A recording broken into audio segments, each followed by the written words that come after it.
بسم اللہ الرحمن الرحیم۔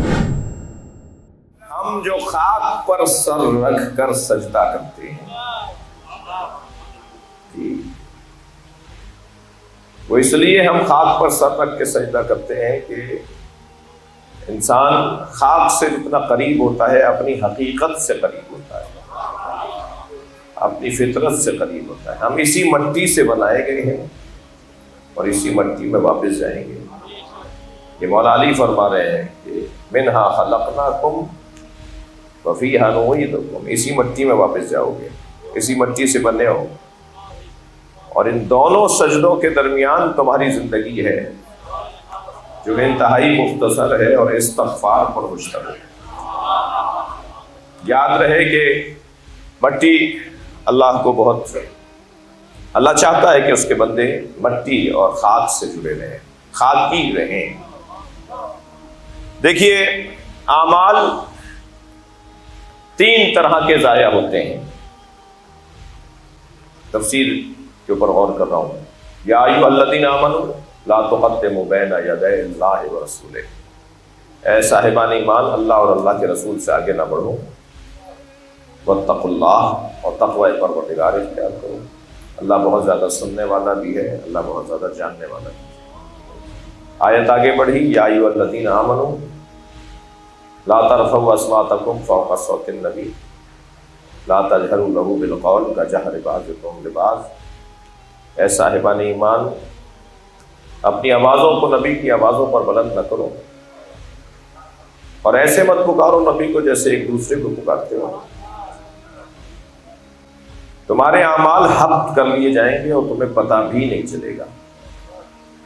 انسان کے اعمال چاہے وہ نماز کی صورت میں ہو، روزے کی صورت میں ہو، حج زکوٰۃ کی صورت میں ہو، وہ کسی بھی تصویر کا عمل ہو، اعمال ضائع ہو جاتے ہیں تین وجہات سے، تین وجوہ سے اعمال ضائع ہو جاتے ہیں۔ حتیٰ کچھ دیر کے لیے جگر تھام کے سنیے گا، یہ عزاداری بھی عبادت ہے، یہ بھی ضائع ہو سکتی ہے۔ یہ ایک نور ہے جو مجھے اور آپ کو نصیب ہو رہا ہے۔ اس وقت ہم مجلس عزا میں بیٹھے ہیں، اور یہ مجلس عزا انہ مصلی اللہ، یہ مجلس اللہ، مجلس عزا اللہ کا مصلی ہے۔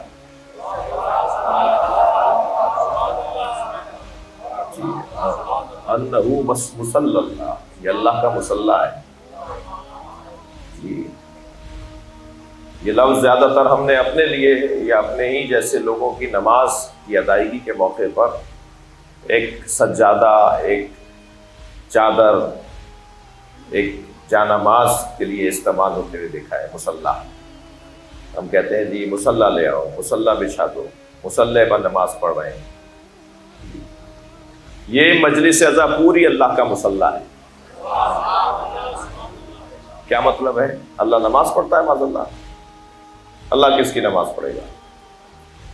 اللہ تو وہ ہے جس کی علی نماز پڑھتا ہے، اللہ تو وہ ہے جس کی مصطفیٰ نماز پڑھتا ہے، اللہ کسی کی نماز نہیں پڑھتا۔ اللہ کا نماز پڑھے گا کیا مطلب؟ تو مسئلہ ہمارے ساتھ مشکل یہ ہے، ہماری مشکل یہ ہے کہ ہم جب اللہ کے بارے میں سوچتے ہیں تو اپنی سطح پر لے آتے ہیں، اور اپنے بارے میں سوچتے ہیں تو اولیاء الہی کی سطح پہ لے جاتے ہیں۔ اللہ کا یہ مجلس عزا معمولی جگہ نہیں ہے۔ میں ان بچوں جوانوں سے ہر سال کہتا آیا ہوں، اس سال پھر کہہ رہا ہوں کہ مجلس میں بغیر وضو کے نہیں بیٹھا کرو، وضو کر کے مجلس میں بیٹھو۔ گھر سے کر کر آؤ، مسجد کے اندر وضو خانہ موجود ہے، وضو کر کے سب مجلس عزا میں بیٹھے ہیں، اس لیے کہ نفس المحموم لے ظلم نا تسبیح، معصوم کا قول سنا رہا ہوں۔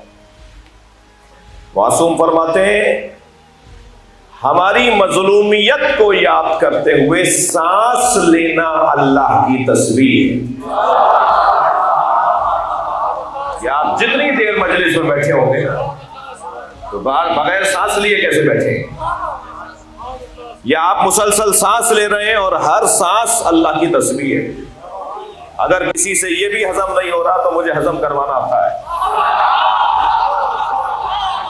ماہ مبارک رمضان میں روزہ رکھ کر سانس لینا تسبیح، اور روزے کی جان کو حسین کہتے ہیں۔